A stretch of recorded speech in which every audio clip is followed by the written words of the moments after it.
dia mbola faletrany miaraka amintsika anatin'izao fampahirezana foy izao. Toko sy meny fa mifanan'Andriamanitra dia araka amintsika mandrakariva mba hitondra fifaliana amin'ny fahatarana zava-miafy ny tenin'Andriamanitra. Vavakisika Jehovah Andriamanitra iray dia misaotra ny mandrakariva izay mbola hetezanao mampirotsaka ny teninao izay hitondra fahazavana ho anay, ary ekenay ny famarinany teninao hoe manana hevitra heverana anay ianao dia hevitra tsy hatonga loza fa fetana mba hanananay fanantenana ny amin'ny varany. Magataka ny fanahinao hitaritalina mandrakariva tompo mba hitanay fifaliana amin'ny fanarahana ny teninao dia tenena Jehovah fa meno ny mpanomponao amin'ny anaranao Jesosy, amen. Faly miarabantsika amin'ny anaran'i Jesosy manonona ny fahasoavana sy ny fiadanan'ny tompo amintsika mandrakariva. Tsy ho lava resaka intsony sika fa mbola ao anatin'ny fizan'ny toetrany fanahy dia lasa niverina tany amin'ny testamenta taloha, namatatra ny zava-miafina mahakasika n'ilay menarana izay natsangan'i Mosesy, izay nazahoany ny zanak'Israely fanasitranana sy fahavelomana. Ino moa no nahatonga antsika miresaka an'izay? Dia ilay teny nampitahan'i Jesosy hoe takana nandratan'i Mosesy ny menarana varahana tany an'efitra, ny tsy maintsy nandratina ny zanak'olona. Fampitahan'i Jesosy ilay menarana miantona tamin'ny hazo lava sy Jesosy teo amin'ny hazo fijaliana. Inona nefa ny tanjona mitendrena izay tsindrentsika tsara? Voakaikitry ny menarana hafa ny zanak'Israely, vokatry ny fimonomonona na raha dika teny amin'ny teny tsotra vokatry ny otany, ary menarana hafa dia tandidin'ny devoly izay mamely ho an'ny olona izay tsy mankatoa an'Andriamanitra. Rehefa mihodina ny olona zany ka tsy manaiky ny famarinana ny tenin'Andriamanitra dia efa rembon'ny devoly izy izay. Marina fa arabaka teny nikekerin'ilay menarana hafa, fa raha mijery ry Adama sy Eva izay efa niresahantsika dia ny namany nikekerin'ilay menarana hafa anke izy. Tamin'ny alalan'iny nandà ny afatr'Andriamanitra, nanaiky ny toromarika nomen'ilay menarana, niditra ny fahafatesana. Fahafatesana koa no nanjo zanak'Israely. Ary tahaka an'izay misy fitrangany ny fahoriana menjady amin'ny olona amin'ny vanim-potoana tsy any-ankeny an'Andriamanitra mampanota azy, dia rembon'ny devoly mizotra ho amin'ny lalan'ny fahaverezana. Kanefa ilay menarana varahana izay nasaina nantona tamin'ny hazo lava, izay ny sitrapon'Andriamanitra tahaka ny nambaran'i Jesosy any amin'ny Jaona 1:20. Zao ny sitrapony ndraiky ozy dia niazahoany izay rehetra mijery ny zanaka ka mino azy fiainana mandrakizay. Fa na dia tsy voalaza mitovy amin'izay ary tany amin'ny Nomeria 2:20 dia izay ny sitrapony iray niazahoany izay rehetra mijery ilay menarana niantona tamin'ny hazo lava, fahavelomana sy fahasitranana ka mino azy. Tonga tokoa ny fahasitranana. Noho izany baringa mipetraka aloha voalohany indrindra, ny olona manahoana ny tokony hijery ilay menarana miantona amin'ny hazo lava. Raha atao anatin'ny soratra masina dia zao ny olona voakaikitry ny menarana hafa ampavoana ny fahafatesana ka mitady fahavelomana, izay no tokony hijery an'ilay menarana varahana miantona amin'ny hazo lava. Mazava ho azy zany ozy lazain'i Jesosy, satria fampitahana an'i Jesosy miantona amin'ny hazo fijaliana. Zao ny sitrapony ndraiky dia niazahoany izay rehetra mijery ny zanaka ka mino azy fiainana mandrakizay. Ary zao anangana azy amin'ny andro farany. Raha miteny an'i Jesosy Kristy dia miteny ilay zava-miafina teo amin'ny hazo fijaliana, dia niazahoany izay rehetra mijery an'i Jesosy miantona teo amin'ny hazo fijaliana, ary Jesosy anangana azy amin'ny andro farany. Fa izay fijerevan'izay tsy hitompo maso mitodika fotsiny ka hoe ho azo moramora foana, fa miafina ao anatin'izay fijerevan'izay ny fandaliana,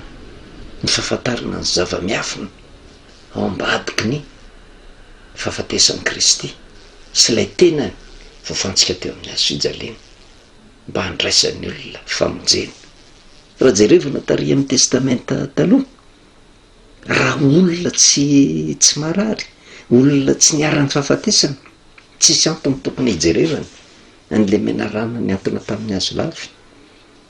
De torak'izany koa aty amin'ny testamenta vaovao, raha olona tena tsy mitady famonjena, raha olona tena tsy manota, tsisy antony tokony hijerevana an' Jesosy eo amin'ny hazo fijaliana. Noho izany nefa mandainga ny olona raha milaza fa tsy manana ota. Raha mijeritsika Jaona voalohany toko faharoa, Jaona voalohany toko voalohany ny 9 ka hatramin'ny 10. Raha hoy isika tsy mananota isika de mamita tena ary marina tsy atao anatintsika. Raha maiky ny fahotantsika isika de matoky sy marina izy ka mamela ny fahotantsika sy manadio antsika ho afaka amin'ny tsy fahamarinana rehetra. Raha hoy isika tsy nanota isika mampandainga azy ary ny teniny tsy ao anatintsika. Noho izany zany na izahana ianao zay mena, raha milaza isika fa tsy nanota, mamita tena, ny marina tsy ao anatintsika. Noho izany zany raha miaiky tsika fa mpanota de zay no ny antefan'ny tenin' Jesosy Kristy, ny azahoany zay rehetra mijery ny zanaka ka mino azy fiainana mandrakizay. Menarana hafa nefa nanaikitra tamin'ny fahaveloman'le menarana sy ny fiodinany zanak'Israely be de be ny maty, ary ny sasany narary, ary zay mbola velona de nitady famonjena. De io le drafim-pamonjena napetrak'Andriamanitra, tsaritsary ny drafim-pamonjena fa miseho fomba be de be any amin'ny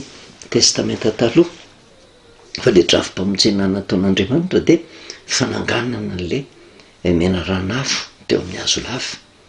Fa vao niodina ny zanak'Israely de zao rembon'ny menarana hafa izy. Fa vao nitodika tamin'Andriamanitra ka nangataka fifonana, satria niteny tamin'ny Mosesy hifony amin'ny Jehovah Andriamanitra zay, de miditra an-tsehatra Andriamanitra nametraka ny drafim-pamonjena de mibaiko nomen'Andriamanitra asay vao mijery an'le menarana miantona amin'ny hazo lava de ho velona. Zany hoe zay koa aty amin'ny testamenta taloha, izay raha rembony azo raisina zany hoe rembony menarana hafa, rembony devoly ny zanak'olombelona, satria matetika de miodina amin'Andriamanitra kanefa tsy mahavita mahavontsy tena, fa mila mpamonjy de asaina mitodika amin'i Jesosy de mamantatra ny zava-miafina teo amin'ny hazo fijaliana. Fa ino ozy sika ny zavatra nisy taria amin'ny testamenta taloha de fanontaniana napetrakitsika, fa iza no mitondra fahavelomana sy fasitranana, famonjena ho an'ny zanak'Israely, le menarana niantona teo amin'ny hazo lava ve? De bataitsika koa makaty amin'ny testamenta vaovao, fa ny fahamarinana tany amin'ny testamenta taloha de tokony fahamarinana aty amin'ny testamenta vaovao. Tsy fanohatra zany reo hoe tena le Jesosy niantona teo amin'ny hazo fijaliana fe no mitondra ny famonjena ho an'ny olona, de eo le mamantatra an'le hoe nazahoany zay rehetra mijery ny zanaka ka mino azy fiainana mandrakizay. Fa azontsika omena de meloa ny valiny, tsy le menarana niantona tamin'ny hazo lava akory no mitondra fasitranana sy fahavelomana teo anivon'ny zanak'Israely. Tsy iny mihitsy de azontsika lazaina ihany koa, tsy le nofony Jesosy niantona teo amin'ny hazo fijaliana akory no ny nazahoana famonjena fiainana mandrakizay ho an'ny olona. Satria raha jerevantsika ny taria amin'ny testamenta taloha de le menarana hafa tandindony devoly, de le menarana niantona tamin'ny hazo lava de menarana voafatotra koa, ary Jehovah no mamatotra azy zany mba ho pirofo amin'ny zanak'Israely hoe reo devoly sy Satana namely anareo, na afaty anareo, na mpitondra faisana anareo, na mpitondra fahoriana ho anareo, na mparary anareo amin'ny vanim-potoana mitodika amiko anareo ataoko tsy efa mihetsika eo amin'ny azo lava de fantarina ny zava-miafina ao anatin'izay mba hahafahana mideran'andriamanitra hoe andriamanitra rery any no manana ny hery rehetra afaka mamatotra ny satana mba tsy hamely ny zanak'olombelona. Kanefa ny fitaovana azahoanan'izany de zao ny fibebahana de voafatotra tsy afaka mikofoka satana ary zay ny fahafatana noho izany keo marina koa zay aty amin'ny Jesosy miantona teo amin'ny hazo fijaliana tena misy zavatra asehon'Andriamanitra fa tsy azon'ny olona fa Jesosy zay mifantsika teo amin'ny hazo fijaliana de tahaka an'le zavatra naseho tany amin'ny testamenta taloha le menarana voafatotra teo amin'ny hazo lava tsy afaka mikofoka mba ho toky ho an'izay rehetra mijery an Jesosy niantona teo amin'ny hazo fijaliana ary zay fijerevana an Jesosy niantona teo amin'ny hazo fijaliana zay mila fahalalana mba tsy hiteniteny foana ka hanao blasfemy atsika satria araka ny resahantsika hoe menarana niantona teo amin'ny hazo lava ny dika menarana devoly Jesosy miantona eo amin'ny hazo fijaliana nefa Jesosy miteny hoe tahaka nanandratany Mosesy menarana varahana tany anefitra no tsy maintsy nanandratana ny zanak'olona ka raha le hazo lava mira hazo fijaliana le menarana de mira Jesosy de eo tsika zany mamantatra ilaza avearintsika fa devoly Jesosy ilaza rahaventsika fa tsy mitondra fasitrana ny Jesosy fa inona ny zava-miafina teo amin'ny hazo fijaliana de io le tenenin'ny Paoly ary amin'ny Korintiana voalohany Korintiana voalohany toko faharoa de zao milazain'ny Paoly apôstôly ny andiny faharoa ny tsy hafantatra zavatra hafa teo aminareo zay afa-tsy Jesosy Kristy indrindra fa izy voaomby tamin'ny hazo fijaliana milaza zava-miafina zany ary zay mateditsika zavatra resahantsika hoe tsy omena rana niantona tamin'ny hazo lava io kory mitondra fasitranana sy fahavelomana ho an'ny zanak'Israely de azosika lazaina koa fa tsy iny sary hitatsika iny na de zavatra arabaky teny any Jesosy niantona teo amin'ny hazo fijaliana no nitondra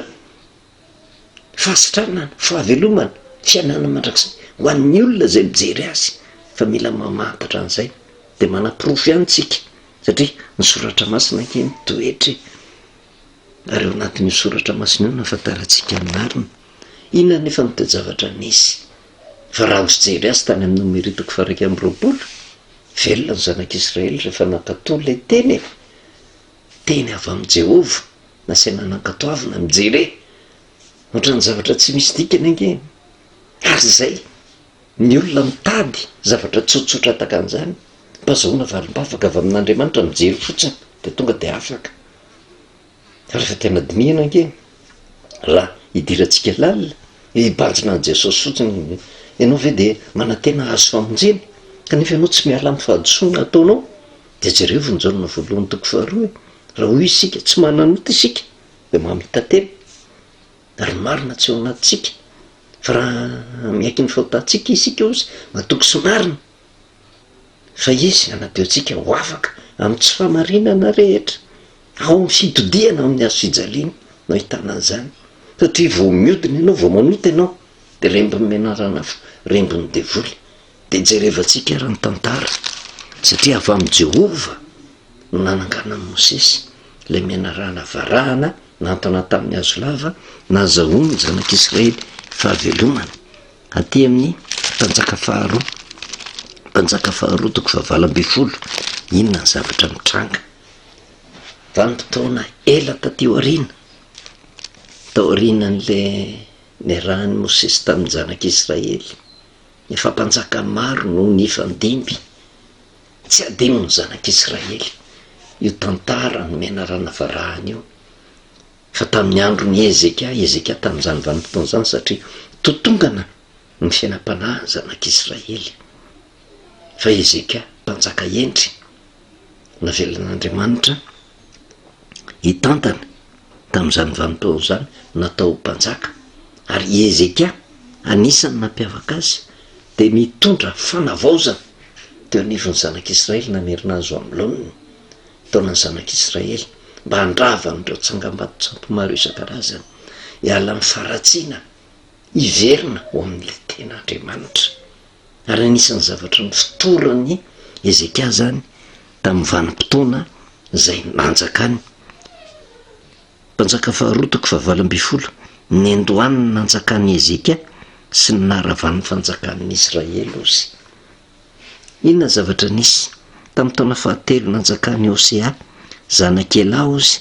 mpanjakan'ny Israely no vao nanjakany Ezekia zanaky Ahaza mpanjakan'ny Joda. Ny zavatra tsara ho fantatritsika, nanomboka rehefa maty Solomona, satria tamin'ny andron'ny Saul ny mpanjaka voalohan'ny tantanan'ny zanak'Israely 12, de nidembiasan'ny Davida mbola tsy nisaraka ny Israely, de nidembiasan'ny Solomona mbola tsy nisaraka ny Israely, fa vokatry ny fiodinan'ny Solomona de lasa nitafin'le zanany Rehoboama, raha ny tena marina zany raha maty Solomona, de Rehoboama zanany tokony ho mpanjaka, fa nanomboka teo amin'ny Rehoboama ny zara roa ny zanak'Israely. De nisy le natao hoe firenen'ny Israely zay nitantanan'i Jeroboama, ary nisy le firenen'ny Joda zay nitantanan'i Rehoboama. De nisy mpanjaka ny fandimby am'izay nanomboka hatreo, zany hoe le foko 12 ny zara, ny foko 10 niaraka tamin'i Jeroboama natao hoe firenen'ny Israely, ny foko 2 niaraka tamin'i Rehoboama natao hoe firenen'ny Joda. Fa rehefa mitambatra ny firenen'ny Joda sy ny firenen'ny Israely, ireo no manome an'le zanak'Israely foko 12, ary izy ireo ny firenen'ny Joda sy ny firenen'ny Israely samy nanany toetrany, samy nanany zavatra naharesy lahatra azy,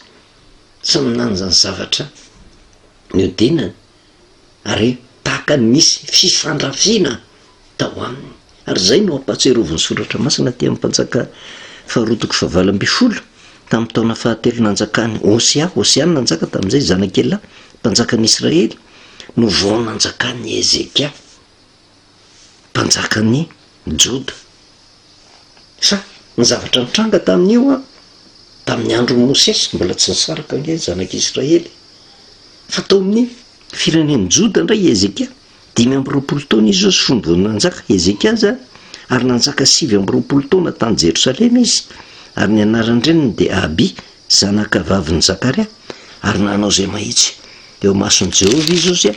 tahaka zay rehetra nataon'i Davida rainy. Izy no nandrava ny fitoerana avo sy namakivaky ny tsangam-bato-tsampy sy ny kapany Asera, ary nanorotoro mena ranavarahana zay nataon'i Mosesy. Fa ny zanak'Israely efa nandoro didikazo manitra tamin'iny hatramin'izany andro zany aza, ary ny anarany nataony eo Neostana, Jehovah Andriamanitry ny Israely no nitokiny, ka de tsy nisy tahaka azy tamin'izay rehetra mpanjakan'ny Joda, na ny teo ariny na ny teo alohany, fa nifikitra tamin'i Jehovah izy ka tsy niala tamin'ny fanarahana azy, fa nitandrina ny didy zay nanodidin'i Jehovah amin'ny Mosesy. Zay nitoetra ny Ezekia. Fa inona ny zavatra nanaitra teo? Voatahirin'ny reto Israely reto le menarana varahana nataon'ny Mosesy. Jehovah no niteny tamin'ny Mosesy manaova menarana varahana tany amin'ny Nomery toko 220, fa zay rehetra voakaikitry ny menarana afo de raha mijery an'io de velona. Rehefa nitondra fanavaozana amin'izay Ezekia, de le menarana varahana zay natsangan'ny Mosesy ka nitehiriziny zanak'Israely, fa mivahavetavetana teo amin'ny ivony zanak'Israely sy indrindra firenen'ny Joda moa no tena niazona an'izy io. De ny fahavetavetana nataony no tehiriziny iny menarana varahana natona tamin'ny hazo laviny. De inona zavatra nataony?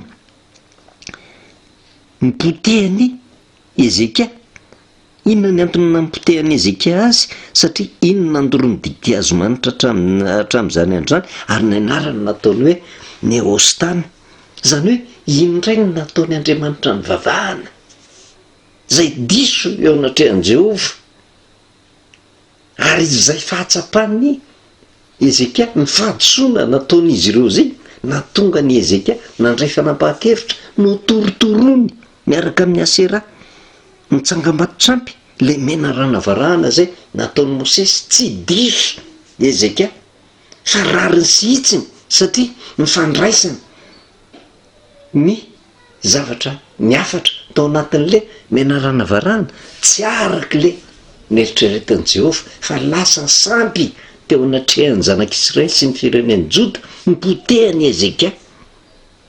ka raha nipotehany Ezeka le mianarana varahana tany anefitra Jesosy nefa miteny